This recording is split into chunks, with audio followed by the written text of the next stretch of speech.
Hi, everybody. Welcome to English Digest. I'm Tom. Hi, I'm Stephanie. And also, welcome to the month of November as we get more and more into winter. And we're probably going to be spending a lot of time indoors eating. And, of course, if you eat a lot of things, you might actually eat some vegetables, which would include eggplant as part of your meals as a dish. And I like eggplant. It's okay. Do you like eggplant? I do. I like the way they make it here in Taiwan. Sometimes it's kind of oily, a little bit oily for me. But we're told by nutritionists that we should be eating color. So it's purple, and I figure, oh, that's a good color. So I do try to eat some of that. I don't cook it, though. I don't know how to cook it. It seems like it's complicated. We're going to be talking, though, about why the eggplant is called eggplant, and it's got another nickname, the mad apple, which is weird, too. You're going to find out why it's named what it is. I didn't know the background, so this is kind of fun for me as well. We're going to start, guys, by reading through today's lesson. Have you ever wondered about the odd name eggplant or heard of its bizarre nickname, the mad apple? The tales behind these names are just as unusual as the vegetable's appearance. The name eggplant dates back to the 18th century. It wasn't inspired by the familiar long purple type we often see and enjoy in Taiwan. Instead, it was a unique variety, which was small, egg-shaped, and white, that earned it its name. While the British were in India, this particular form caught their attention. It prompted them to adopt the term eggplant. Even though new eggplant varieties in all sorts of shapes and colors were discovered, its English name endured. The story takes an interesting turn when we hop over to mainland Europe. Here, the eggplant gained another amusing name, the mad apple. This curious label came from an old belief tied to the vegetable's Italian name, melanzana, which translates to insane apple. As this name suggests, people in the past thought eating eggplants could drive a person mad. This odd nickname has somehow managed to stick around. Next time you're slicing an eggplant or enjoying a dish with this ingredient, remember the story behind it. After all, each bite is not only a delicious delight, but also a fun taste of history. Okay, let's get to it. Let's discuss the contents of today's lesson. The title is Exploring the Unusual Names of Eggplants. It's interesting here that we've treated the word eggplant as a countable noun. A lot of times we consider it as a non-countable noun, like egg. Do you like to eat eggplant? Right. We're talking more about the actual meat of the plant and not the actual whole plant itself, because we cut it into smaller pieces, just like we do with watermelon or pizza, things like that. So we'll say eggplant usually, but since we're talking about the different species of eggplants, then we're going to add an S to it, just like we do when we talk about like candies and chocolates and things like that. So we're going to talk about its weird name. So have you ever wondered about the odd name eggplant? A plant that looks like an egg? Is that what that means? Or heard of its bizarre, strange nickname, the mad apple? That I haven't heard of. That's weird. So if it's odd, it's weird, it's strange. You might have a friend who's a little odd. My dad used to say, when people were a little different, he'd say, oh, he's kind of an odd duck. So I grew up with, odd duck, odd, just weird, a little strange, not your ordinary, something that's a little unique, and it is a weird name. Have you ever heard of its nickname, though, the Mad Apple? No, I haven't heard that before. This is new to me, but I have heard eggplant before, and of course it's got a bizarre or strange or unusual nickname, and that is the Mad Apple. apple, which we'll get to later on.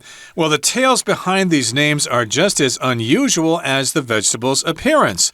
Indeed, if you see eggplants for sale in a market, you'll think that they're kind of strangely shaped. Yeah. Wow, that's a really weird vegetable there. Do I really want to eat that? How do I cook that? How do I cut it? And so it is a rather unusual vegetable because of its appearance. Well, the tales behind the names are just as unusual as that appearance, which means the stories behind these different names are kind of unusual and they're kind of funny, and that's why we're talking about them today. Yeah, most people in America at least have a nickname or two or three or four. I have quite a few. They're cute names that usually your friends call you, your good friends at least. I know you have one. Tom used to tell me it was something about, what was your nickname in school? Spider? Well, I had in the mailroom, I was called Spider. Oh, there we go. And then at the other job I had, I was called Bozo because they thought I was kind of a crazy clown or something. Bozo is a famous clown, so they called me Bozo. But yeah, that's some examples of nicknames. You probably had nicknames Mine were too. always, mine were attached to my name. I had a good friend that I went to Europe with, and so we would make up funny names that sounded more Italian or French. And we've always kind of stuck with Stefanici, which was supposed to be more Italian. And then, my cousin called me Stephanie Ann Bucklebum. Interesting. Yeah, because my last name's Buckley, and Bum is your Piku, so we thought that was funny. Anyway, all of us grew up with nicknames. I think the guys tend to have more nicknames than the girls, just because that's the way guys are. They're kind of funny. So we've got the tales behind these names, and they're just as unusual as the vegetable's appearance. So the tales here, stories behind these names. The name eggplant dates back to the 18th century, that's the 1700s. It wasn't inspired by the familiar long purple type we often see and enjoy in Taiwan. Yeah, that's the only type I've seen in Taiwan is the long purple one with the green stem. Actually, I think that's the only type I've ever seen in my life. So that's the one we're familiar with. If you're familiar with something, you know it, you can recognize it. You've either run into it before or you've known about it for a long time. So it's very familiar to us here in Taiwan. Yep, we know about it. It's part of our daily lives. And instead, back in the 18th century, in the 1700s, it was a unique variety which was small and egg-shaped and white, and that earned it its name. Of course, as you know, different kinds of fruit have different varieties. During the summer here in Taiwan, there are various varieties of mangoes. There are some that are kind of orange. There's also one that's kind of yellow. Those are different varieties of mangoes. And here, this egg-shaped one that was white was a unique or special variety, and hence we have the name.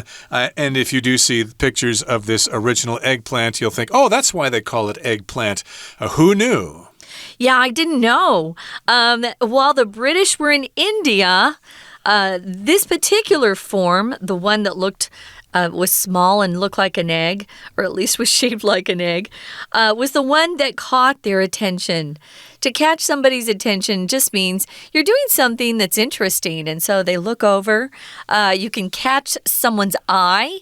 Oh, he caught my eye. Sometimes someone will catch our eye because they're handsome or pretty or something special about them. Remember, it's only one eye. I once had a client who said, yeah, she caught my eyes. And I'm like, no, you can only catch someone's eye. And don't ever say catch someone's eyeball.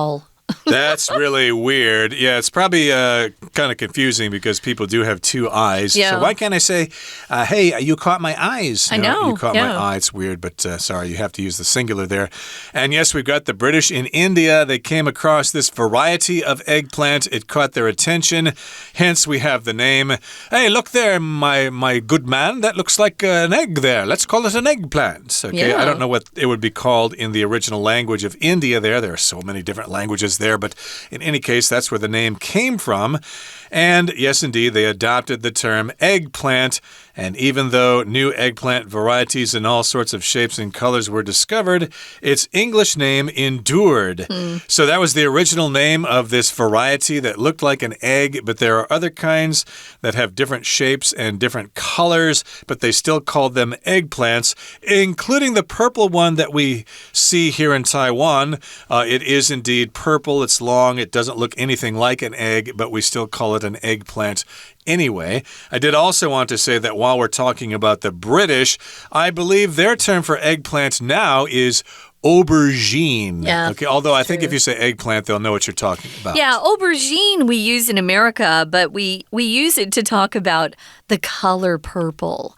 So, yeah, aubergine is a really beautiful color. And we will use it in America, but I have noticed that on the cooking shows I watch from the UK, they love aubergine. Some of their vegetables, they have a different name, like the courgette is zucchini. Squash to us. Yeah, they got courgette. A different name for coriander, too. I can't remember what it is. The Americans say coriander. Oh, I can't remember, but I'll think of it. Else, but, we're not on that topic today. We're actually talking about eggplants in today's lesson. And yes, indeed, its English name endured. So the verb to endure just means to last for a long time. We keep using that word. And this happens a lot in language, especially. Like, I think the word faucet is the word we use in America for shui long tou, right? But they don't use that in England anymore, even though the word came from there. They stopped using it and adapted tap later on, but the Americans still use it. The word endures in America. Yeah, it's funny because supposedly we share the same language, but there are lots of differences between the two. And it's kind of fun. It's always fun to learn about language, at least for me. We're going to finish quickly this first half, guys, by listening to our Chinese teacher. And then we'll be back to continue talking about this crazy eggplant.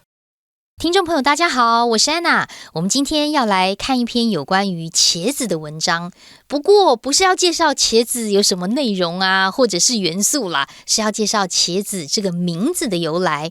好，所以茄子啊，大家知道在英文当中叫做 eggplant， 字面上就是蛋的植物，就是好像长得像蛋的植物，或者有一些人啊，我们会知道说这茄子叫做 the mad apple， 但是你们知道为什么茄子居然会叫长得像蛋的植物吗？当然，其实这个茄子啊，一开始一定不是长得像是我们台湾现在看到这种长长紫色的茄子。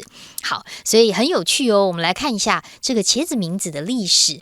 不过我们在一开始的时候看一下，这个文章是设计成为综合测验，也就是克漏字。像现在大考的趋势都是会考一题或者是两题比较有关于句型或者是文法的。那其他的题目呢，通常都还是会针对上下文的理解，考单字啦，或者是片语，所以我们的词汇量都很重要哦。好，那接下来我们就直接来进入到第二段的地方。第二段的地方啊，他说啊，其实茄子这个名字第一题什么18世纪的时候，所以既然后面谈到的是时间，我们第一题就会选 C， 所以茄子这个名字其实它可以走回到18世纪，也就是它起源于18世纪。好，那么这样子谈到了一个起源，我们就知道这种主题句应该就是要隐含这整段的一个历史。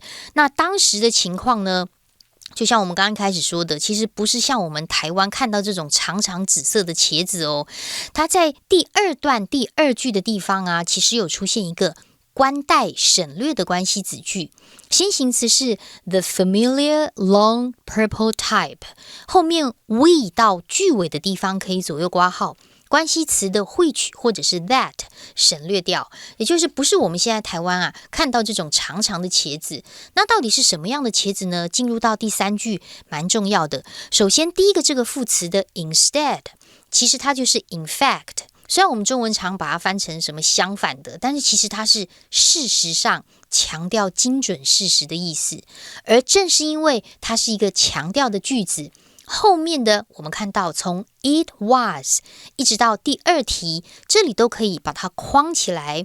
其实这整句话是一个分裂句耶，可是因为句子有点长，所以我们先稍微分析一下。在句子当中有看到 which 逗点，其实这里的 which 前后的逗点就告诉你它是一个补充说明的关系子句，先行词是 a unique variety， 它是一个很独特的品种。如果你把关系子句这个插入补充说明的关系子句先遮掉的话，句子其实蛮简单的。句子本来应该说的是，就是这种独特的品种 a unique variety， 接着后面的动词 earn it its name， 为茄子赢得了所谓的 eggplant 这个名称。换句话说，第二题其实要考的是一个强调句或者是分略句，也就是在原本完整的句子 a unique variety 一直到最后面的 its name 中间，我们把要强调的这个独特品种放在强调句 it is 跟 was 的中间，让它形成所谓的分列句。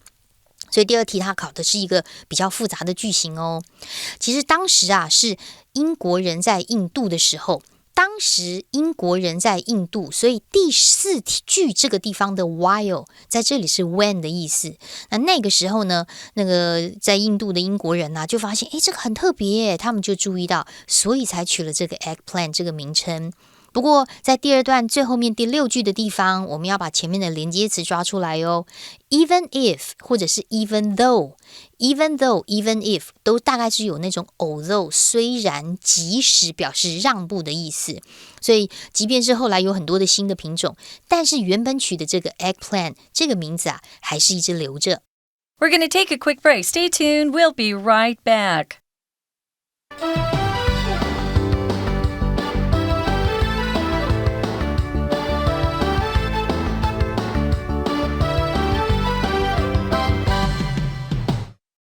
Welcome back, guys.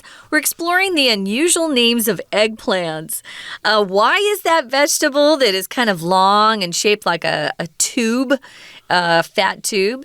And it's a really pretty color. I think the color of the eggplant is beautiful. It's kind of this dark purple color. Before the break, we mentioned that it's referred to as an aubergine in the UK. That's also what we use for a color word in America, aubergine.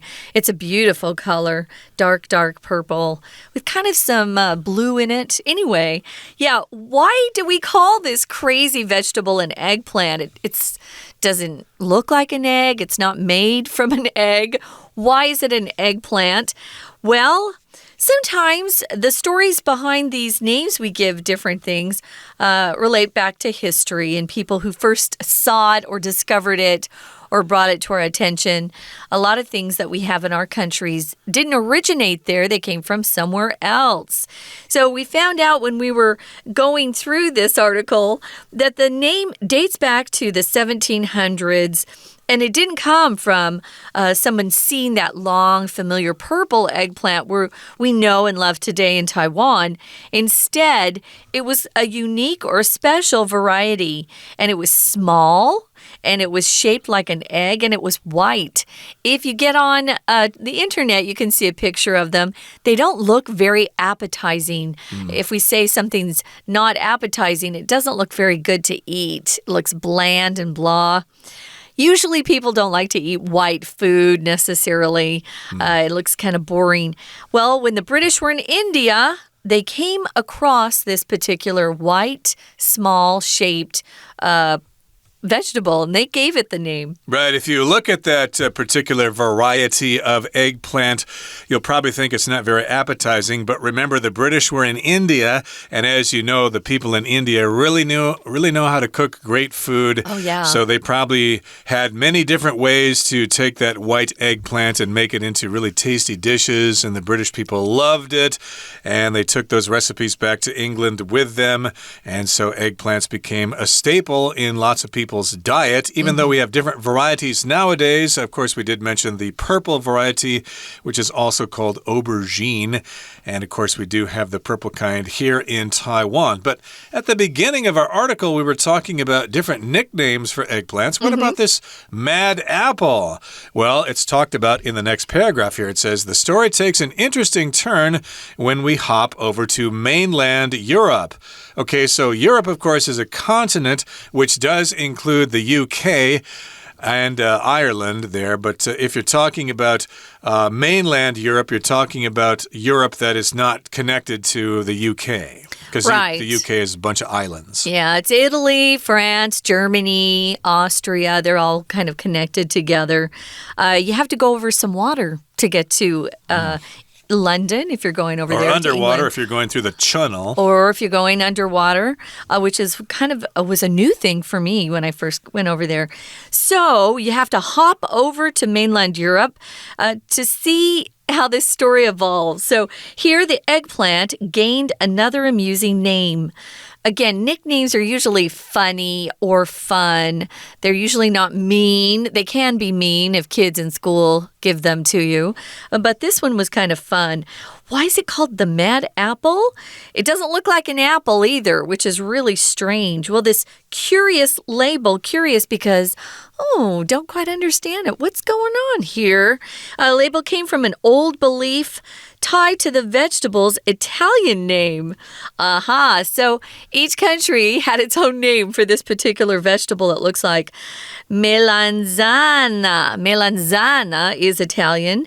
And if you translate this, it translates to insane apple, an apple that's crazy. Right, so if you speak Italian, that's what the word for it means, insane apple. What the heck does that mean? Why would they call that the insane apple?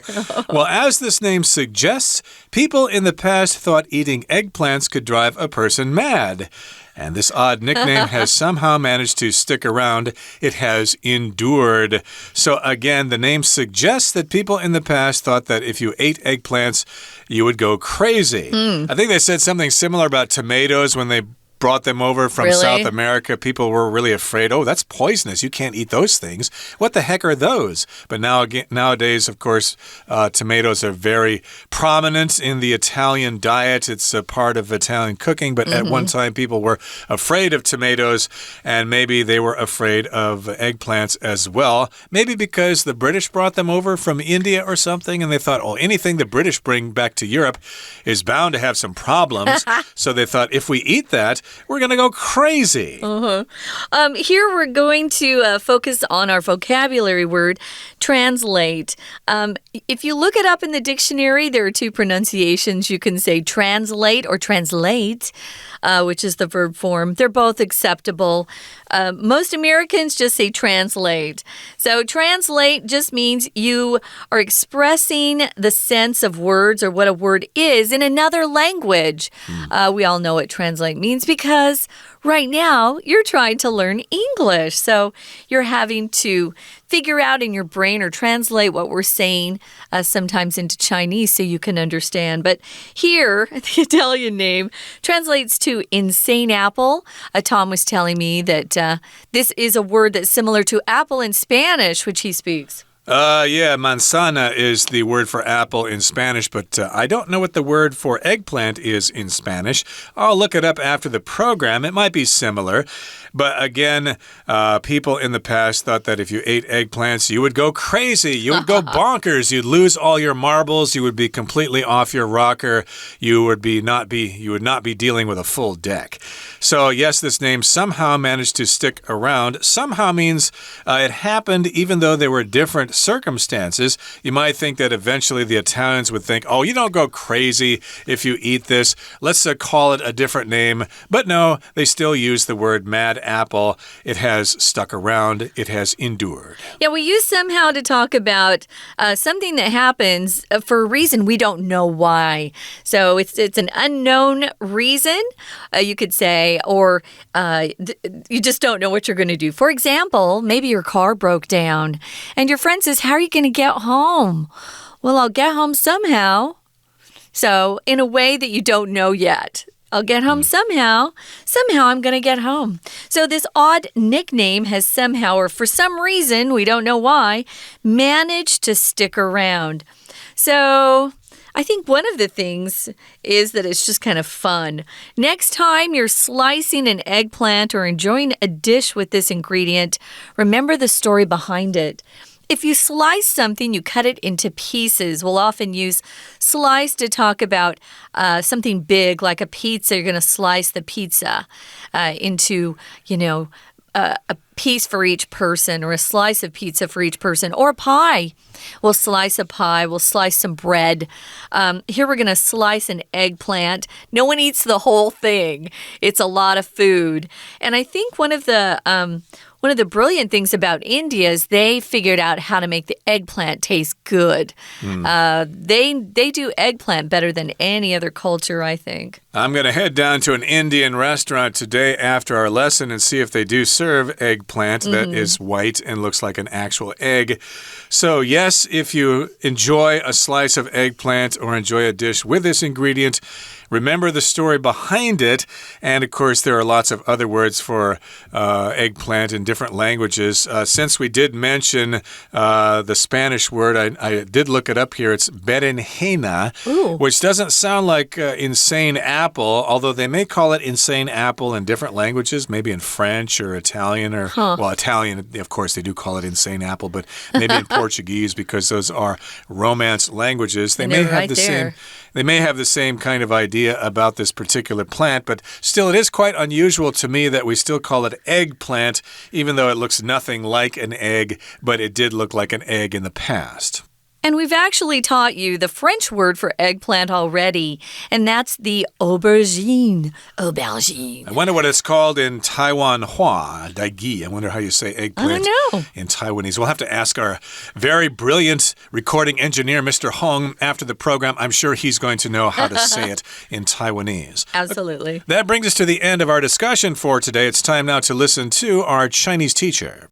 那后来呢，故事就有一个有趣的转折啦，因为后来直接在欧洲大陆这个地方呢，我们发现怎么好像这个 eggplant 还有其他另外一个比较特别的名字，就是我们所熟知的 the mad apple。它到底是怎么来的呢？其实在第三段第三句的地方，也就是第三题考到这个很奇怪的名字。第三题我们感觉好像要出现名字这样子的一个名词，对不对？ Came from an old belief， 没有错，只有第三题的这个 D 选项的 label 啊，才有那种取名或者是标签或者是名称的意思。不过在这句话有一个简化的关系子句哦，先行词是 an old belief，后面的 which 或 that 跟 is be 动词省略掉，所以我们可以从 tied 一直到逗点这个地方做一个左右括号，它是关系子句的简化。那这个所谓的 the mad apple 其实就是源自于这个意大利的名字，它的意思就叫做发疯的苹果。好，所以就像名称所说的一样，好像吃了茄子的人啊就会发疯一样。但是呢，接下来我们在第三段最后面第5句这个地方，这个很奇怪的名字也不晓得为什么，总而言之呢，就开始留存到现在。在第4题当中 B 的选项这个 stick around 啊，不是黏在四周的意思，它指的是到处都是，一直留存着。所以现在我们大家说茄子可以说 eggplant 或者是 the mad apple。好，后面呢，我们看一下最后一段哦。最后一段请注意一下第一句 next time。Next time 它是连接词片语，因为中文我们会说下次当我们怎么样，感觉好像有一个 when 对不对？但是英文当中的下次当你怎么样，请只要用2个字就好了，叫做 next time， 它本身就是连接词片语。不过最后一题我们要稍微看一下哦，因为当你吃茄子的时候，每一口都很好吃，而且每一口啊都好像在品尝历史一般。最后面的第5题其实也是考一个句型，在文意当中我们可以去判断，我们要讲的是吃茄子有2个好处，或者是2个有趣的现象，所以答案选 A， not only A but also B。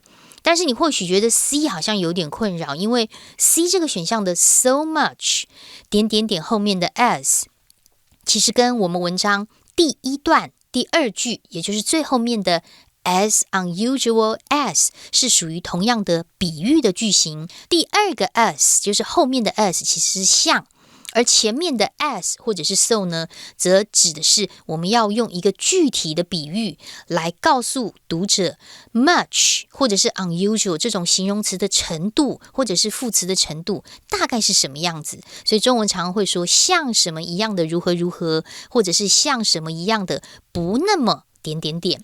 好，以上就是我们今天的内容，希望大家对茄子的名字有更多的认识哦。我是安娜，我们下次见。That brings us to the end of our lesson for today. Thank you for joining us. And by the way, Mr. Hong did tell me that the Taiwanese word for 茄子 is dio. I hope I said that right. Please call in and tell me if I said that right or not. It's very embarrassing, but Taiwanese is a difficult language. Taiwanese is hard. Because of all those tones, it's really hard to say it correctly. But in any case, 茄子 or eggplant or dio is a very tasty vegetable. Go check it out at your local restaurant or even cook it yourself. Yeah. From all of us here at English Digest, my name is Tom. I'm Stephanie. Goodbye. See ya.